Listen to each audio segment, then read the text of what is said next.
قل هل يستوي الذين يعلمون والذين لا يعلمون إنما يتذكر أولو الألباب.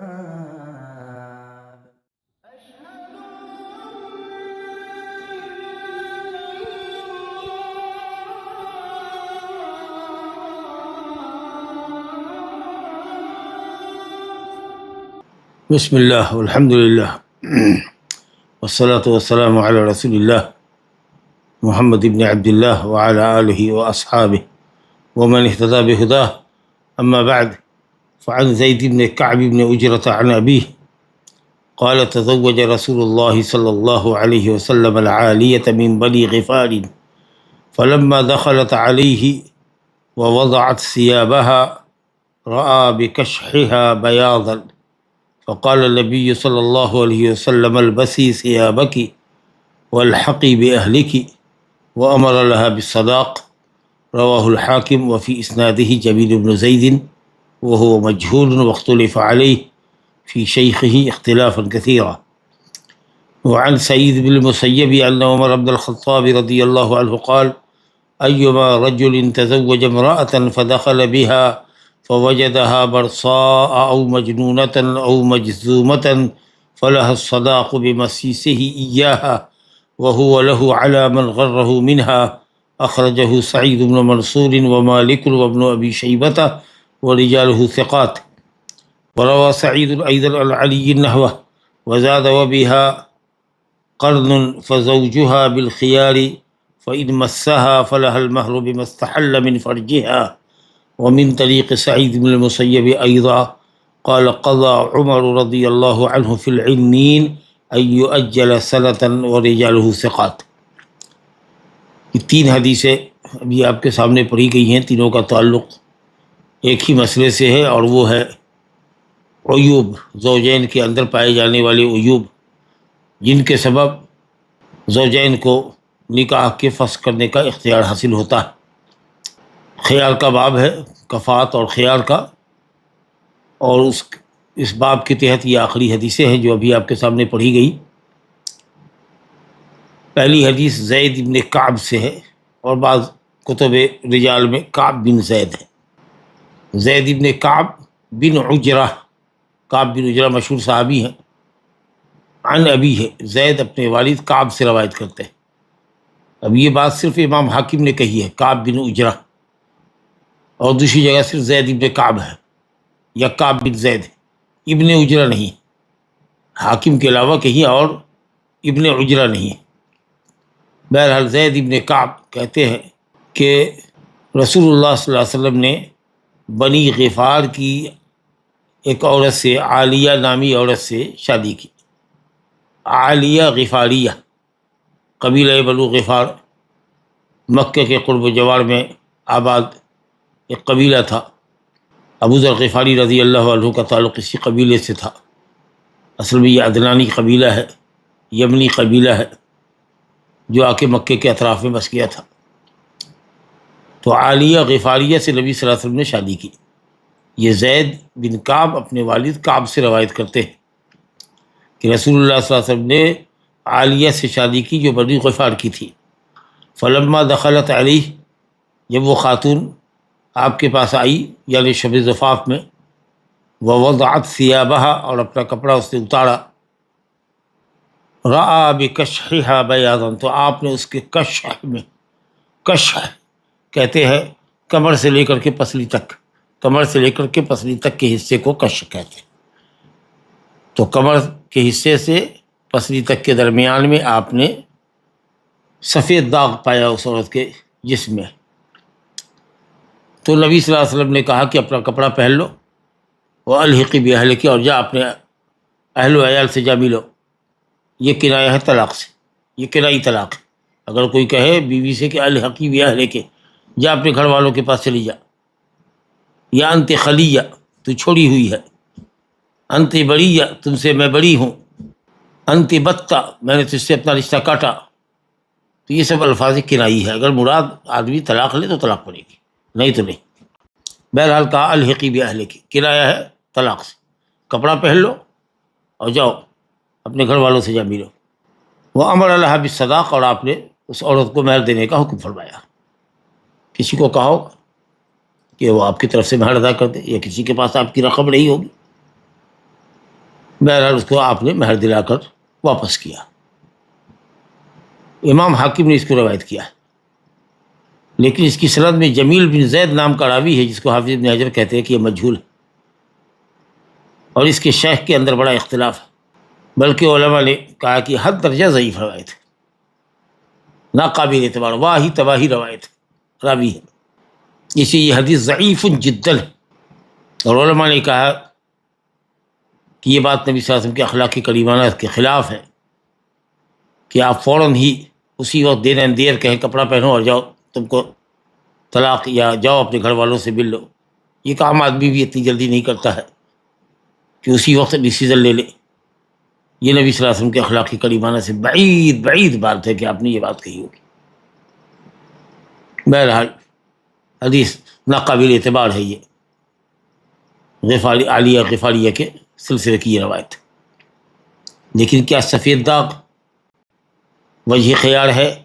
مرد کے اندر سفید داغ ہو، عورت کو پتہ نہیں، اس کے ولی کو پتہ نہیں، کسی کو پتہ نہیں، یا اسی طریقہ سے عورت کے جسم میں سفید داغ ہے جس کو مرد نے شب زفاف میں دیکھا، تو کیا نکاح کے فسخ کرنے کا اختیار ہے؟ تو دیکھیے دوسری روایت دیکھیے، سعید ابن المسیب ابن حزن رحمۃ اللہ علیہ، ابو محمد سعید ابن المسیب من کبار تابعین ہے۔ حضرت عمر بن خطاب رضی اللہ عنہ کی خلافت کے 2 سال گزرنے پر ان کی پیدائش ہوئی، سن 15 ہجری میں۔ تابعین علماء میں سب سے زیادہ وسیع العلم تھے اور بڑے عابد و زاہد تھے۔ مورخین نے لکھا ہے، اہل تاریخ نے، اہل سیر نے لکھا ہے کہ 50 سال تک سعید بن المسیب کی تکبیر اولیٰ نہیں چھٹی، اور کبھی انہوں نے کسی شخص کا سر نہیں دیکھا نماز میں پیچھے سے، یعنی ہمیشہ اگلی صف میں رہے، تکبیر اولیٰ میں رہے۔ اللہ اکبر۔ سعید بن مسیب نے حضرت عمر بن خطاب رضی اللہ عنہ کی زندگی کا 8 سال دیکھا ہے، 23 میں ان کا انتقال ہوا ہے، شہادت کی موت ملی حضرت عمر بن خطاب کو۔ اب اختلاف ہے اہل علم میں کہ سعید بن مسیب نے حضرت عمر سے سنا ہے کہ نہیں سنا ہے۔ اکثر اہل علم کہتے ہیں کہ نہیں سنا، لیکن بظاہر 8 سال کے تھے، 8 سال کے تھے اور ذہین تھے سعید بن مسیب، اس لیے غالب گمان یہ ہے کہ انہوں نے حضرت عمر بن خطاب کو دیکھا بھی اور سنا بھی۔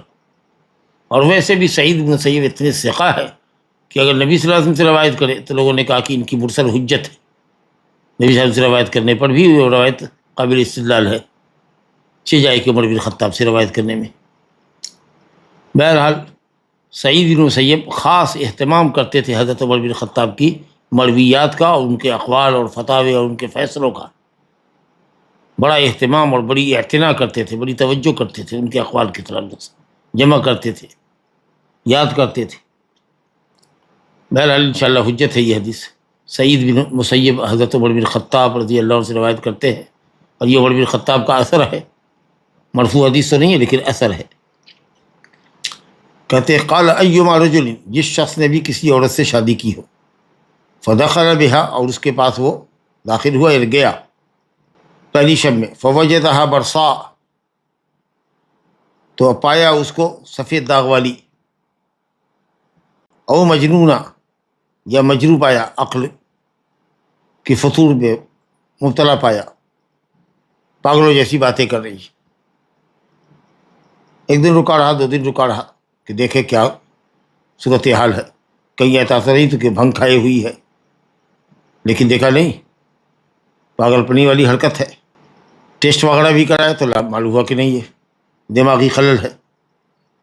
او مجزومہ، یا کوڑھی پایا، کوڑھ کی بیماری ہے اس کو، لا حول ولا قوت الا باللہ۔ تو یہ سفید داغ جو جسمانی خرابی ہے، مجزومہ جو جسمانی خرابی ہے، جزام کوڑھ کی بیماری، یا عقلی خرابی ہے، جنون کا عارضہ ہے۔ اب یہ صفت مشترک ہے، یہ صفات مشترک ہے مرد و عورتوں میں، کسی نے کسی کے اندر پایا، مرد نے عورت کے اندر پایا ہو یا عورت نے مرد کے اندر پایا ہو، یہ تینوں بیماریاں یا ان میں سے کوئی ایک فلاح الصداق بمسی سے یہاں، تو عورت کو مہر ملے گا مرد کے اس سے جمع کرنے کے سبب. مسیح سے مراد جمع، دخول. اور کچھ لوگوں نے کہا کہ نہیں، خلوت سیاح کا بھی حکم وہی ہے کہ گھر میں داخل ہو کواڑ بند کرے، پردہ لٹکائے، کھڑکی پر پردہ لٹکائے، کھڑکی بند کرے، قریب جا کے بیٹھا، کپڑے اس کے اتارنے شروع کیے تو دیکھا کہ صاحب سفید داغ والی ہے یا جزامی ہے، کوڑھی ہے. اب وہ وہاں سے ہٹ گیا تو بھی پورا مہر ملے گا. اور جن لوگوں نے کہا کہ نہیں، مجامعت کے بعد ہی پورا مہر ملے گا، قبل مجامعت اگر طلاق دیتا ہے یا نکاح فسخ ہوتا ہے یا اس کو چھونے کی وجہ سے تو آدھی مہر ملے گی. علی کل حال حضرت عمر بن خطاب کہتے تھے کہ پوری مہر ملے گی مسیح کی وجہ سے. مسیح سے مراد مجامعت کی وجہ سے. من قبل ان تمسوہن، من قبل ان تمسوہن اے من قبل ان تجامعوہن. اگر بیوی کو طلاق دیتے ہو قبل مسیح کے یعنی قبل مجامعت کے تو اس کو پوری مہر دینی ہوگی. وَهُوَ لَهُ عَلَىٰ مَنْ غَرَّهُ مِنْهَا، اور مرد اپنے مہر کا مطالبہ اس شخص سے کرے گا جس نے اس کو دھوکہ دیا. اگر معلوم ہو کہ ولی کو یہ بیماری معلوم تھی اس کی بیٹی کی اور اس نے چھپایا اس کو، یا ولی نے جس کو وکیل بنایا تھا اس وکیل کو بھی معلوم تھا اور لڑکے سے یہ عیب چھپایا گیا، تو جس نے بھی چھپایا ہے عیب کو اس سے وہ مہر وصولے گا. عورت کو مہر دے گا اور اپنے مہر کا مطالبہ ولی یا اس کے وکیل سے کرے گا، بشرطے کہ اس کو پتہ رہا ہو. لیکن ولی کو بھی پتہ نہیں تھا، اور جب ولی کو نہیں تھا تو اس کے وکیل کو بھی پتہ نہیں تھا. اب وہ بالکل لا علمی کا اظہار کرا کہ واللہ مجھ کو پتہ نہیں تھا کہ ہماری لڑکی کے اندر یہ عیب ہے، یہ خرابی ہے، یا جسم کے کسی حصے میں سفید داغ، میں نے آپ کو دھوکہ نہیں دیا، تو پھر کوئی مسئلہ نہیں. آپ نے جس حد تک اس کو استعمال کیا ہے، چھوا ہے یا خلوت کی ہے یا مجامعت کی ہے، اس کے عوض اس کو مہر دیجیے اور آپ کو اختیار ہے. اخرجہ سعید بن منصور نے، امام مالک نے، ابن ابی شیبہ نے روایت کیا ہے، رجال اس کے ثقات. تو یہ حضرت عمر بن خطاب کا اثر ہے، صحابی کا قول ہے، خلیفہ راشد کا. کہتے ہیں وروى سعید ایضا عن علی النحو، سعید بن مسیب نے حضرت علی سے بھی اسی طرح کی روایت نقل کی. وزاد وبها قرن، اور اس میں اس قدر اضافہ ہے کہ عورت کے اندر اگر قرن کی بیماری ہو، قرن ایک بیماری ہوتی ہے جو مجامعہ سے خارج ہوتی ہے، شرمگاہ کے داخلی حصے ہڈی آ جائے عورت کے، یا گوشت، موٹا گوشت کا ایک لوتھڑا ہو جو دخول سے مانع ہو، اس کو قرن کہتے ہیں. کہ شرمگاہ کے اندرونی حصے میں ہڈی یا موٹے گوشت کا لوتھڑا آ جائے جو مجامعت سے خارج ہو، جو مجامعت سے مانع ہو. فزوجها بالخيار، تو اس عورت کا شوہر کو اختیار ملے گا اگر اس نے اس کو استعمال کیا ہے.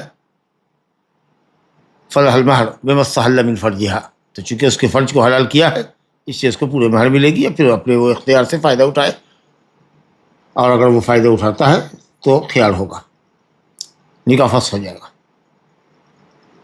اور سعید بن مسیب سے ہی روایت ہے ایک دوسری سند میں کہ حضرت عمر نے انین کے تعلق سے فرمایا، انین کہتے ہیں نامرد کو جس کے پاس عزم تناسل تو ہو لیکن اس کے عزم مخصوص میں استنت نہ ہو، سختی نہ ہو، وہ مجامعت پر قادر نہیں ہوتا بیماری کی وجہ سے،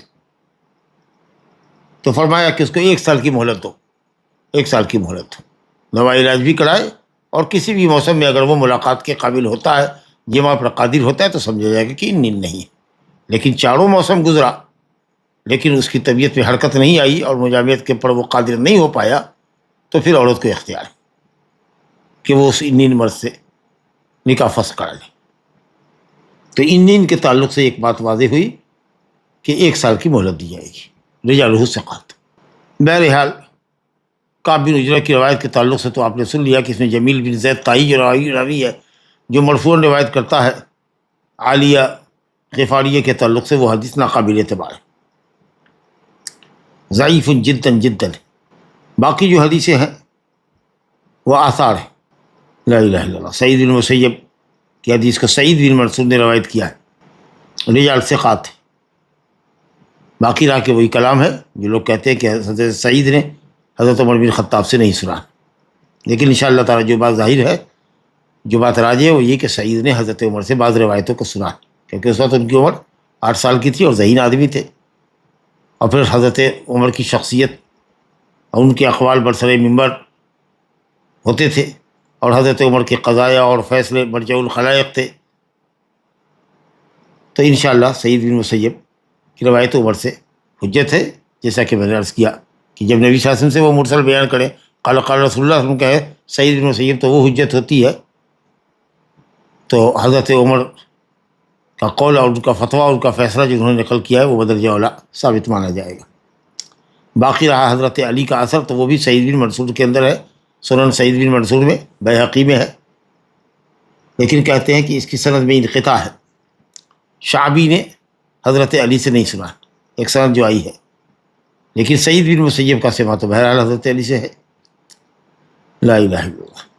اور آخری جو اثر تھا سعید بن مسیب کا عمر رضی اللہ عنہ سے ان نامرد کے تعلق سے کہ 1 سال کی مہلت دی جائے گی، اگر وہ اس میں مجامعت کرتا ہے تو ٹھیک، ورنہ تفریق کر دی جائے گی. یہ سند صحیح ہے مسلم کی شرط کے مطابق. فلا الہ الا اللہ.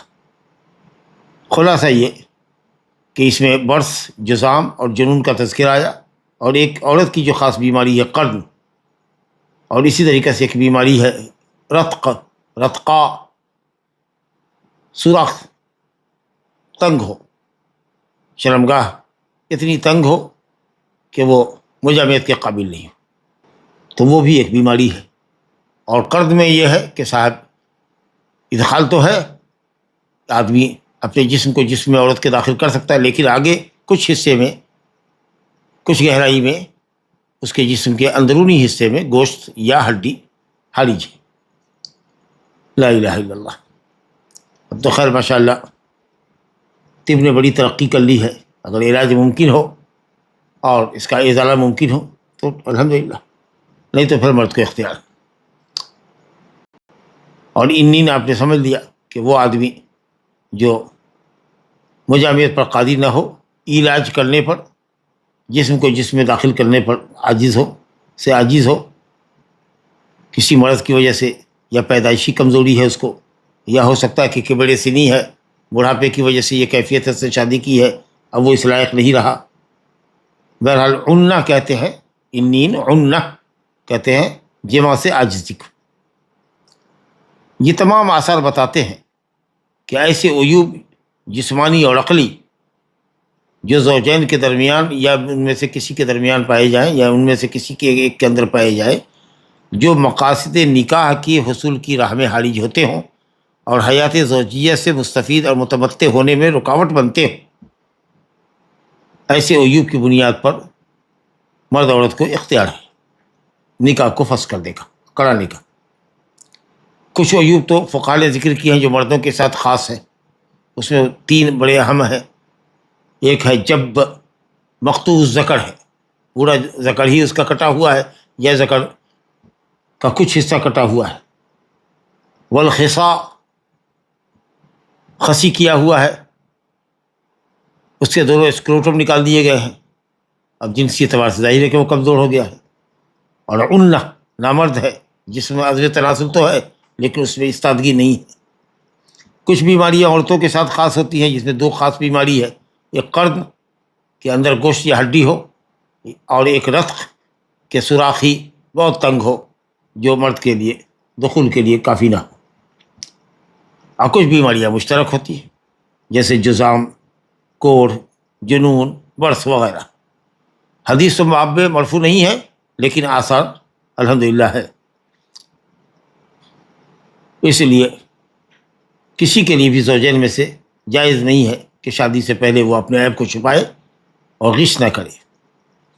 نہ عورت عیب کو چھپائے، وہ بتا دے اپنے والد کو، اپنی والدہ کو کہ اس کے اندر کس طرح کا کیا عیب ہے، اور اسی طریقے سے مرد بھی بتا دے تاکہ شادی ہو تو ہو، نہیں تو نہیں ہو. اگر غش اور دھوکہ کرتا ہے تو من غشنا فلیس منا کے تحت آتا ہے.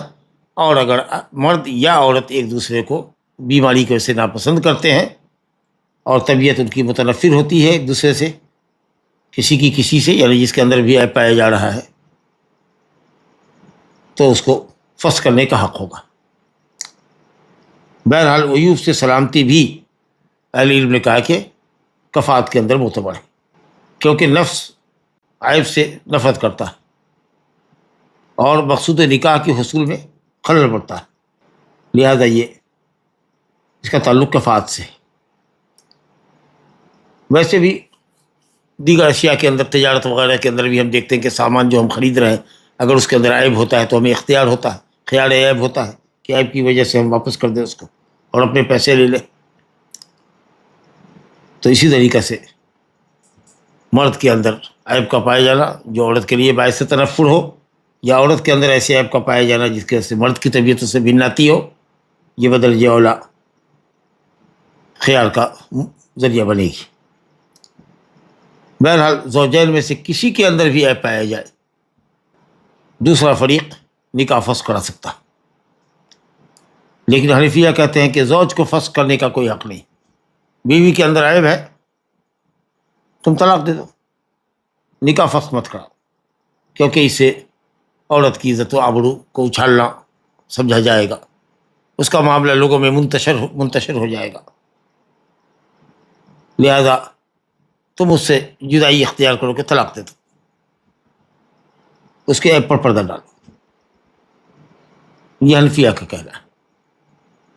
لیکن یہ کہ طلاق دیں گے تو مہر دینی پڑے گی اور نکاح فسخ ہوگا عیب کی وجہ سے، تو بھی جس حد تک استعمال کیا ہے، چھوا ہے یا خلوت کیا ہے تو نکاح تو مہر تو دینا ہی پڑے گا. لیکن یہ فرق یہ ہوتا ہے کہ ایسی صورت میں دھوکہ دینے والے شخص سے وہ ہر جانہ وصول کر سکتا ہے.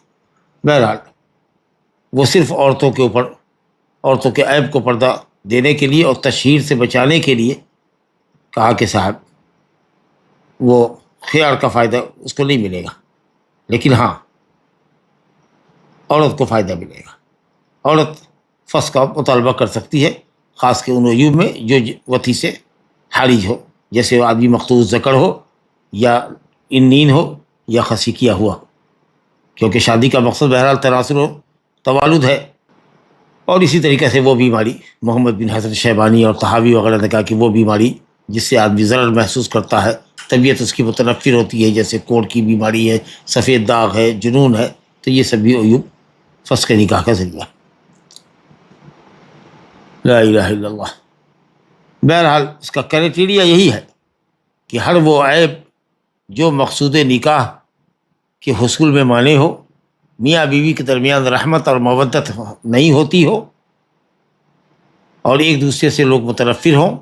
زوجین میں سے جس میں عیب ہے اس کا پارٹنر اس سے بھاگتا ہے یا اس میں دلچسپی نہیں دے رہا ہے، یہ عیب موجب خیال ہے.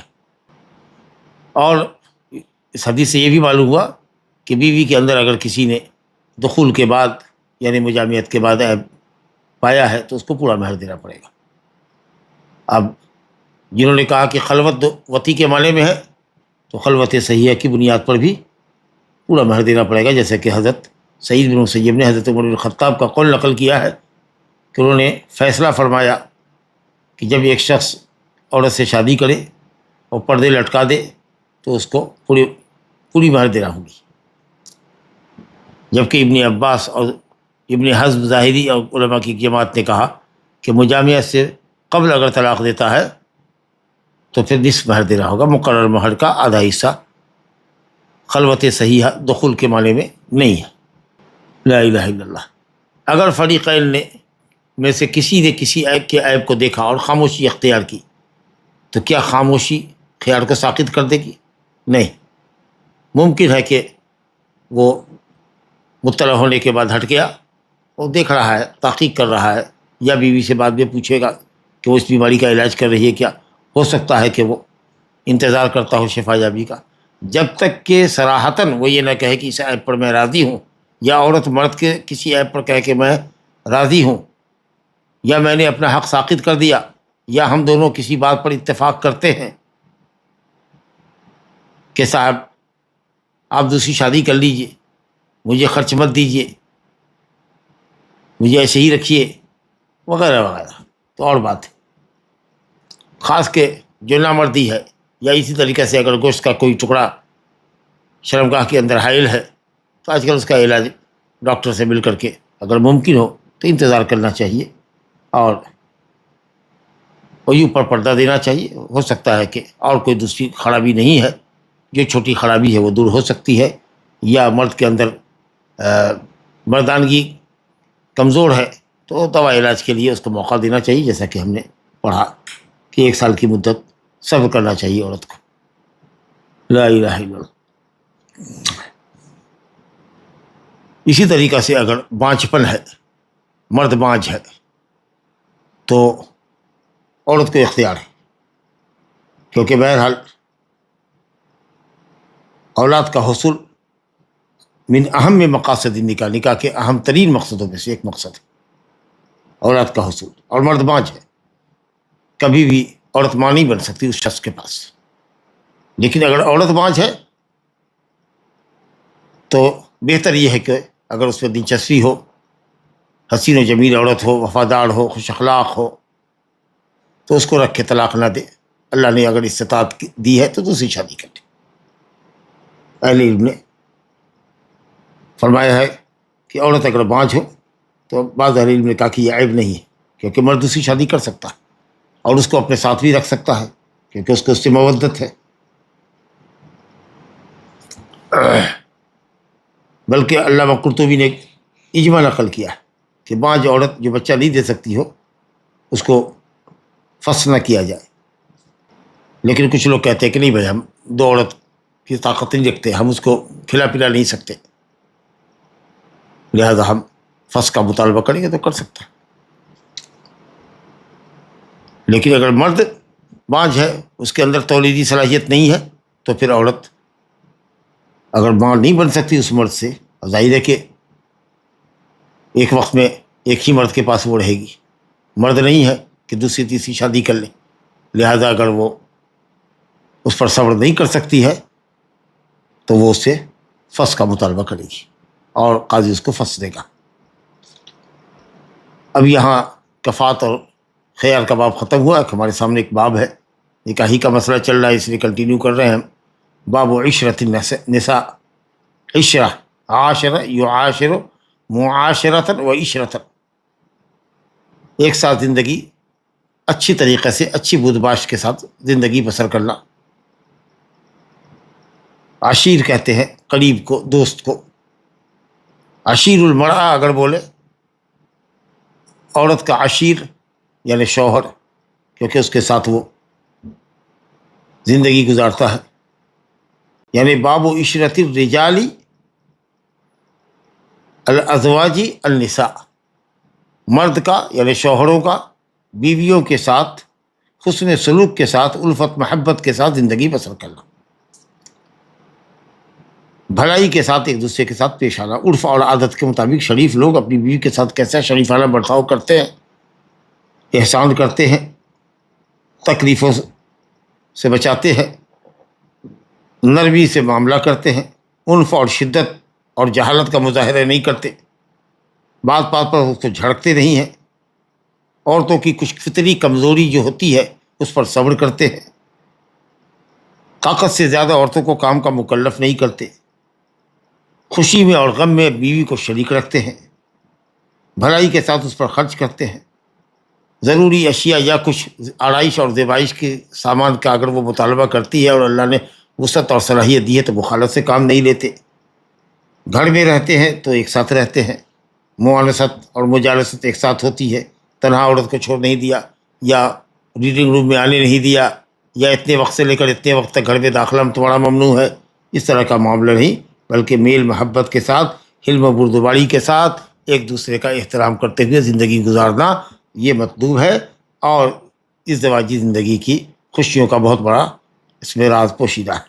اللہ تعالیٰ نے فرمایا وعاشروہن بالمعروف، عورتوں کے ساتھ بھلائی کے ساتھ، عرف اور عادت کے مطابق، شرفاء کی عادتوں کے مطابق، معاشرے میں جیسے لوگ زندگی بسر کرتے ہیں شریف لوگ، یا تمہارے جیسے لوگ جتنی کمائی کرنے والے لوگ ہیں عام طریقے سے بیوی پر جیسا خرچ کرتے ہیں اس انداز سے کرو۔ اور معاشرے میں عورتیں مرد کی خدمت کرتی ہیں، کھانا پینا اس کے لیے بناتی ہیں، گھر کی صفائی ستھرائی کرتی ہیں، وہ سب کام آپ کریں۔ دونوں کے ایک دوسرے پر حقوق ہے، مشترکہ حقوق ہے۔ وَلَهُنَّ مِثْلُ الَّذِي عَلَيْهِنَّ بِالْمَعْرُوفِ، تمہاری عورتوں کا بھی تم پر اتنا ہی حق ہے یا اسی طرح کا حق ہے جیسا کہ تمہارا ان کے اوپر، بھلائی کے ساتھ، عرف و عادت کے مطابق۔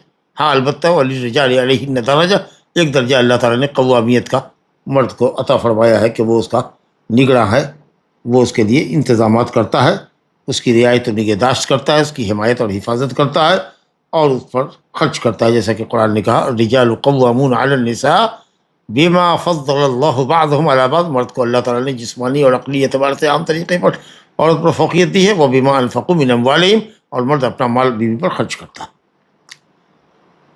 تو مومن پر واجب ہے، شوہر پر واجب ہے کہ وہ اپنی بیوی کے سلسلے میں اللہ سے ڈرے، اور وہ ایک طرح سے ہمارے یہاں قیدی ہوتی ہے، ہماری اجازت کے بغیر کہیں جا نہیں سکتی، اس لیے اس کے ساتھ نرمی کا سلوک کرے، اور عام طریقہ سے وہ کمزور ہوتی ہے، اس کے جذبات اور احساسات کا لحاظ رکھے۔ نبی کریم صلی اللہ علیہ وسلم فرماتے تھے استوصوا بالنساء خیرا، عورتوں کے ساتھ بھلائی سے پیش آنے کی وصیت قبول کرو، فإنہن عوان عندکم، وہ تمہارے پاس قیدی جیسی ہے، تمہاری مرضی کے بغیر وہ کچھ کر نہیں سکتی ہیں، گھر سے باہر نہیں جا سکتی۔ تو قیدی کے ساتھ جس طریقہ سے ایک اچھا جیلر اچھا سلوک کرتا ہے، اسی طریقہ سے تم اس کے ضعف اور اس کی کمزوری پر رحم کھاؤ، اس کی فطری کچھ کوتاہیوں کو نظر انداز کرو اور بدماش اختیار کرو۔ یہ ہے باب کا مفہوم، باب عشرت النساء۔ اور اس سلسلے میں جو روایت پہلی لے کر آئے ہیں، یہ وہ یقیناً حسن معاشرت کے خلاف ہے، شریعت کے خلاف ہے، قرآن و سنت کے نصوص کے خلاف، اور وہ یہ ہے کہ عورت کا استعمال دوبڑے میں کیا جائے، یعنی اس کے دوبڑے میں مجامعت کی جائے۔ لا حول ولا قوت الا باللہ، لا حول ولا قوت الا باللہ۔ حدیث لے کر آئے ہیں عن ابی ہریرہ رضی اللہ عنہ قال قال رسول اللہ صلی اللہ علیہ وسلم ملعون من اتى امرأة في دبرها، ملعون من اتى امرأة في دبرها، رواه ابو داود والنسائی واللفظ له ورجاله ثقات لكن اعل بالارسال۔ وعن ابن عباس رضی اللہ عنہما قال قال رسول اللہ صلی اللہ علیہ وسلم لا ينظر الله الى رجل اتى رجلا او امرأة في دبرها، رواہ الترمذی والنسائی وابن حبان واعل بالوقف۔ دونوں حدیث کے اوپر کلام ہے، لیکن پہلی حدیث کو مرسل کہا ہے، پہلی حدیث کو مرسل بتایا ہے، لیکن یہ صحیح نہیں ہے۔ ایک دوسری روایت ہے ابو ہریرہ سے جو مرسل ہے، ایک دوسری روایت ہے حضرت ابو ہریرہ رضی اللہ عنہ سے، وہ مرسل ہے، جس کے اندر ابو تمیمہ الحجیمی نے ابو ہریرہ سے روایت کیا ہے، اور ابو تمیمہ کا سماع ابو ہریرہ سے نہیں ہے، ابو تمیمہ الحجیمی کا سماع ابو ہریرہ سے نہیں ہے، تو اسی یہ حدیث منقطع ہوئی، جس پر مرسل کا بھی اطلاق ہوتا ہے۔ لیکن یہ جو حدیث یہاں ہمارے پاس ہے ابو ہریرہ رضی اللہ عنہ کی، یہ سہیل بن ابی صالح سے، حارث بن مخلد سے، اور انہوں نے ابو ہریرہ سے مرفوعاً بیان کیا۔ تو لگتا ہے کہ یہ یہاں پر یہ وہم ہوا ہے لکھنے میں، کیونکہ حافظ ابن حجر نے خود بھی اس روایت کو دوسری جگہ پر ذکر کیا ہے، تو ارسال کو علت نہیں بتایا ہے۔ علی کل حال یہ جو شخص ہے جو حارث بن مخلد ہے، اس پہ لوگوں نے کلام کیا ہے، اگرچہ ابن حبان نے ثقات میں ذکر کیا ہے، لیکن دوسری علماء نے کہا کہ یہ آدمی مشہور نہیں ہے، مجہول راوی ہے۔ کیا ہے حدیث؟ ابو ہریرہ رضی اللہ عنہ سے روایت ہے، آپ صلی اللہ علیہ وسلم نے فرمایا ملعون ہے وہ شخص، اللہ کی رحمت سے دور ہے، مطرود ہے، من رحمت اللہ تعالی، اور کسی بھی عمل کے اوپر لعنت بھیجا جانا اس کے گناہ کبیرہ کی دلیل۔ وہ شخص ملعون ہے جو اپنی عورت کے دبر میں آئے۔ اللہ نے عورتوں کی قبل ہمارے لیے حلال کی ہے، وہی موضع حرث ہے جہاں آ کر کے آپ کو بچہ ملے گا، کھیتی ہے آپ کی۔ دبر محل جمع نہیں ہے۔ لا حول ولا قوت الا باللہ۔ رواہ ابو داؤد والنسائی واللفظ له ورجاله ثقات۔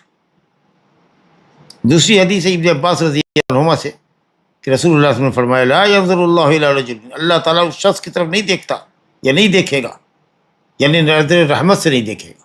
یہ تعویل نہیں ہے، اگر کہتے کہ اللہ رحم نہیں فرمائے گا تو ہوتا کہ نظر کا معنی آپ رحمت کرے، دیکھنا ہی کہہ رہے ہیں، لیکن دیکھنا کئی طرح کا ہوتا ہے، غضب کی نگاہوں سے دیکھنا، رحمت کی نگاہ سے دیکھنا، تعجب کی نگاہ سے دیکھنا، تو ایک خاص معنی نظر کا، ایک خاص نوعیت بتائی گئی کہ نظر رحمت نہیں فرمائے۔ نظر تو معنی نہیں رہے، اگر کہتے رحمت نہیں فرمائے گا تو یہ تعبیر ہوتی۔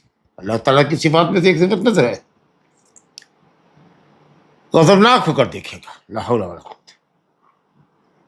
یہ مطلب ہے لا ينظر اللہ الی رجل، اے نظر الرحمہ، اس شخص کی طرف نہیں دیکھے گا جو کسی مرد کے پاس یا عورت کے پاس اس کے دبر میں آئے، لا حول ولا قوت الا باللہ، لواطت جس کو کہتے ہیں، لعنتی عمل ہے، اور قوم لوط ہلاک کی گئی ہے۔ چونکہ بیوی کے پاس آ رہا ہے اس لیے اس کو لواطت سغرا کہا گیا، ورنہ اگر مرد کے پاس آئے تب تو یہ عمل اتنا سنگین ہے کہ مجرم اگر پکڑا جائے تو دونوں قاتل اور فاعل اور مفعول دونوں کی سزا ہر حال میں قتل ہی ہے۔ اکثر اہل علم نے یہی کہا قتل ہی سزا ہے، چاہے وہ کنواڑا ہو یا شادی شدہ، جبکہ زنا کا جرم یہ ہے کہ کنواڑے کو 100 کوڑا اور 1 سال کی جلاوطنی ہوگی، اور شادی شدہ ہے اس کو رجم کیا جائے گا، لیکن یہاں ہر حال میں قتل ہی کیا جائے گا۔ اب قتل کی نوعیت جو بھی ہو، تلوار سے قتل کیا جائے، یا علماء نے کہا کہ شہر کی سب سے اونچی بلڈنگ پر یا پہاڑ کی چوٹی سے لے جا کر کے اس کو گرا دیا جائے، لیکن قتل کیا جائے، یہی اس کی سزا ہے۔ تو یہ زنا سے سنگین جرم ہے لواطت، لا حول ولا قوت الا باللہ۔ رواہ الترمذی والنسائی وابن حبان، اور اس حدیث کو کہا گیا کہ یہ ابن عباس سے موقوفاً ہے، مروی ہے۔ شاید مرفوع کے مقابلے میں سند جو موقوف کی آئی ہے وہ زیادہ معیاری سند ہے، لیکن اگر موقوف بھی ہو تو حکم میں مرفوع کی ہوگی، کیونکہ اللہ تعالیٰ نظر رحمت نہیں فرمائے گا۔ یہ جو عقاب اور سزا ہے یہ آدمی اپنی رائے سے نہیں کہہ سکتا۔ کوئی بھی صحابی اگر ایسی کوئی بات کہے جس میں رائے کو دخل نہیں ہے، جو غیر معقول المعنی ہے، جس کی علت سمجھ میں نہیں آتی، ثواب ہے، عقاب ہے، حدود ہے، کفارات ہے، ظاہر ہے کہ اس میں عقل کو دخل نہیں ہے، عقل سے یہ چیزیں طے نہیں کی جا سکتی، لہذا حکم میں مرفوع ہے۔ اور ماشاء اللہ یہ روایت اور اس موضوع میں روایت بہت سے صحابہ سے، حضرت عمر، حضرت علی، حضرت ابن مسعود، حضرت عقبہ بن عامر، ابن عباس، ابن عمر، ابن مسعود، بہت سے صحابہ سے، تھوڑا تھوڑا کلام ہے لیکن تمام طرق کی وجہ سے حدیث ماشاء اللہ بہرحال استدلال کے لائق۔ تو ملعون ملعون مطرود من رحمت اللہ یوم القیامہ، بعید ہے اللہ کی رحمت سے، سخت وعید ہے۔ یہ من اتى امرأة، عورت کے پاس آنا کنایا ہے مجامعت کرنے سے، جیسے کہتے ہیں لو ان احدکم اذا اراد ان یاتی اہلہ، جب تم میں کا کوئی اپنی بیوی کے پاس آنے کا ارادہ کرے تو کہے بسم اللہ اللہم جنبنی من الشیطان۔ تو بیوی کے پاس آنے کا ارادہ کرے مطلب جمع کرنا۔ بہرحال بیوی کے دبر کا استعمال کرنا حرام ہے، کیونکہ لعنت حرام فعل پر ہوتی ہے۔ شیخ الاسلام ابن تیمیہ رحمۃ اللہ علیہ نے کہا کہ عورت کے دبر میں وطی کرنا کتاب و سنت سے اور جماہیر سلف و خلف کے قول کی روشنی میں حرام ہے، اور یہ فرمایا کہ اگر کوئی عورت کے دبر میں وطی کرتا ہے تو اس کو سخت سزا ملنی چاہیے تاکہ وہ باز آ جائے، اور اگر باز نہیں آتا ہے تو دونوں میں تفریق واجب ہے، اگر عدالت میں یہ معاملہ آتا ہے تو۔ لا حول ولا قوت الا باللہ۔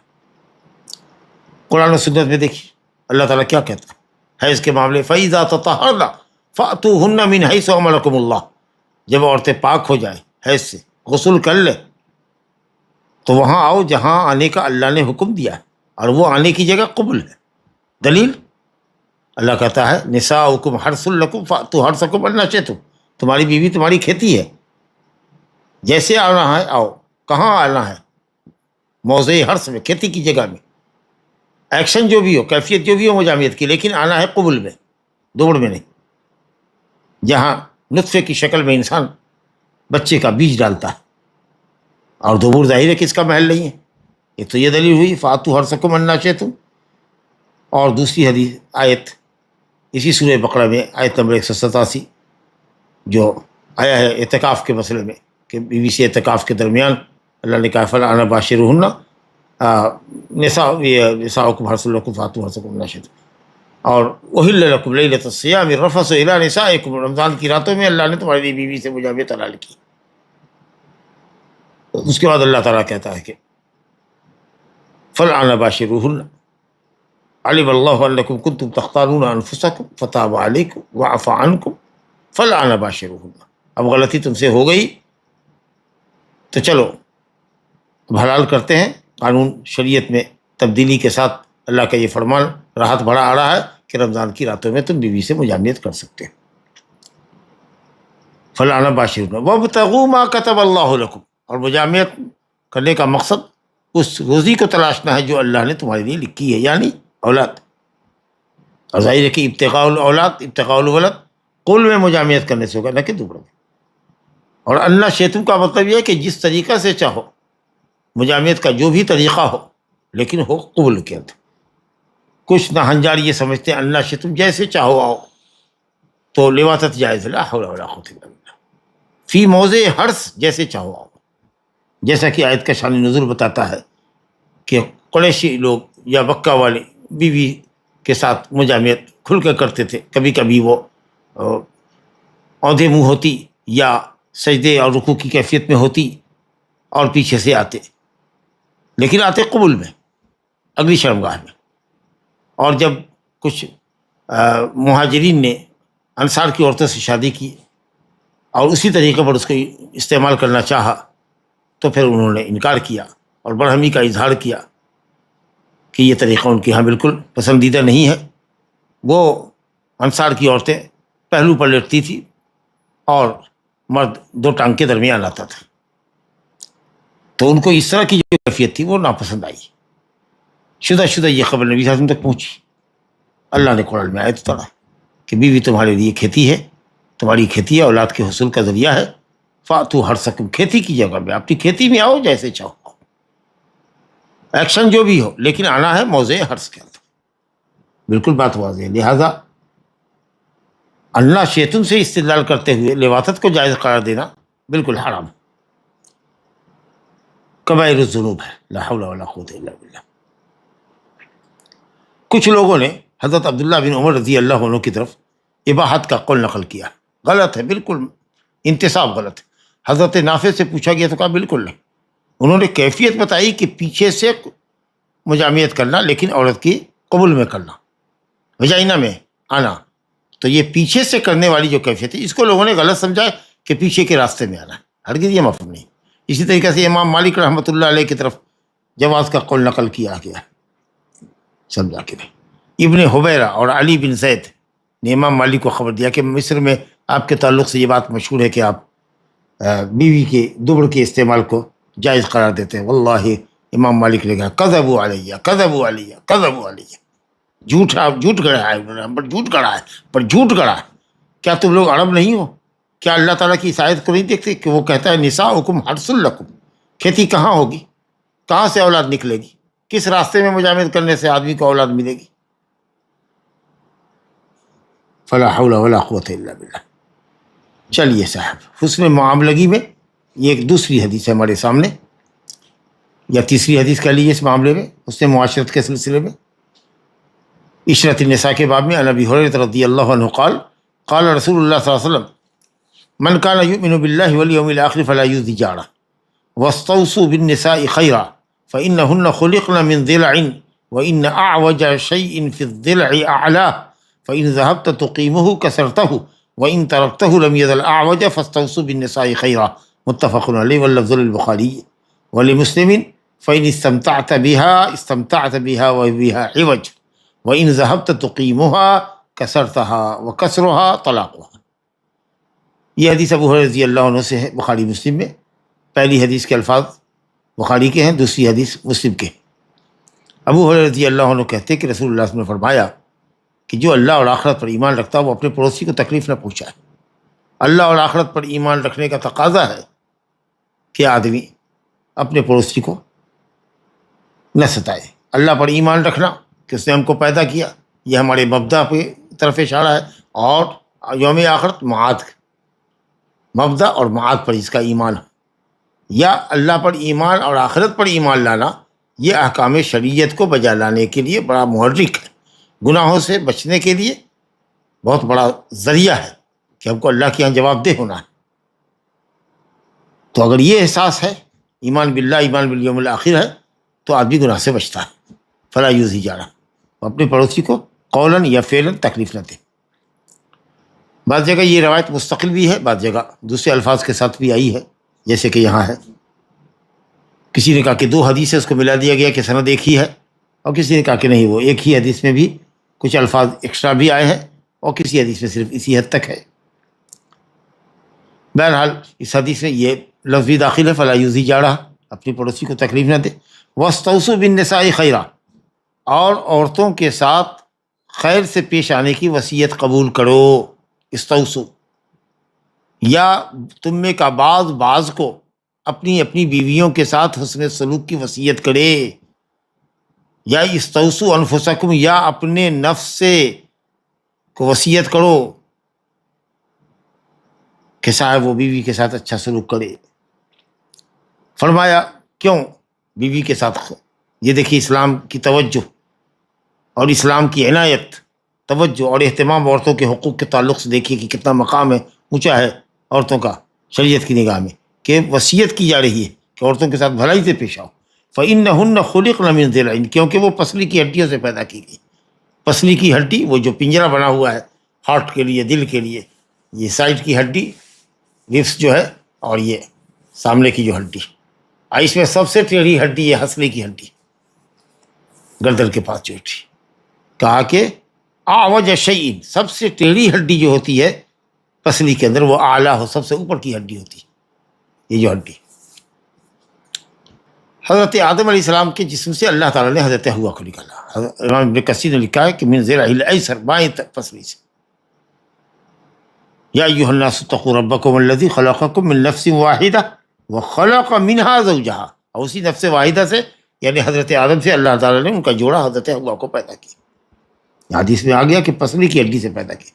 اور پسلی کی ہڈی میں سب سے ٹیڑھی چیز جو ہوتی ہے، یہ ٹیڑھی ہڈی وہ سب سے اوپر والی ہوتی ہے. فَإِنْ ذَهَبْتَ تُقِيمُهُ كَسَرْتُهُ، اگر اس ٹیڑھی ہڈی کو سیدھا کرنا چاہو گے تو توڑ بیٹھو گے، اور اگر اس کو اس کے حال پہ چھوڑ دو گے تو یہ ٹیڑھی کی ٹیڑھی رہے گی اور تم فائدہ اٹھاتے رہو گے. یعنی کچھ فطری کمزوری کے ساتھ ساتھ برداشت کی اگر برداشت کا مادہ تمہارے اندر ہے تو چشم پوشی کرتے رہو، فطری کمزوریوں کو درگزر کرتے رہو، نصیحت کرتے رہو، سمجھاتے رہو اور اس سے فائدہ اٹھاتے رہو. فاستوصوا بالنساء خیرا، اے لوگوں اپنی عورتوں کے ساتھ بھلائی سے پیش آنے کی وصیت ہماری قبول کرو. اللہ اکبر. متفق علیہ واللفظ للبخاری. وہ مسلم میں ہے فَإِنِ اسْتَمْتَعْتَ بِهَا اسْتَمْتَعْ بِهَا عِوَجٍ، کجی کے باوجود اگر کجی ہوتے ہوئے استمتاع کرو گے، فائدہ حاصل کرو گے ہر طرح کا،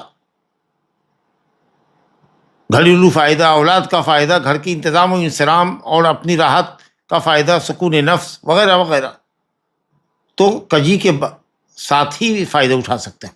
لیکن اگر ایک دم چاہو گے کہ صاحب بالکل وہ سیدھی رہے اور نیچرلی جو کمزوری ہے، بائی نیچر جو کمزوری ہے، فطری جو خلقتاً اور فطرتاً جو کمزوری عورتوں کے اندر ہے، اس سے بھی وہ دستبردار ہو جائے، تو بات بات پر اگر سوال کرو گے، اعتراض کرو گے کیوں اور کس لیے روک ٹوک کرو گے، تو معاملہ یہ ہوگا کہ میاں بیوی میں کھٹ پٹ ہوگی اور نوبت طلاق تک پہنچے گی.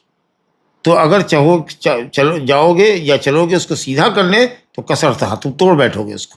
یعنی ہڈی یا ٹیڑھی ہڈی کو اگر سیدھا کرو گے تو ظاہر ہے کہ ٹوٹے گی، اور عورت کا ٹوٹنا کیا ہے؟ اس کا طلاق ہونا، طلاق پڑ جائے گی. بڑی زبردست بات.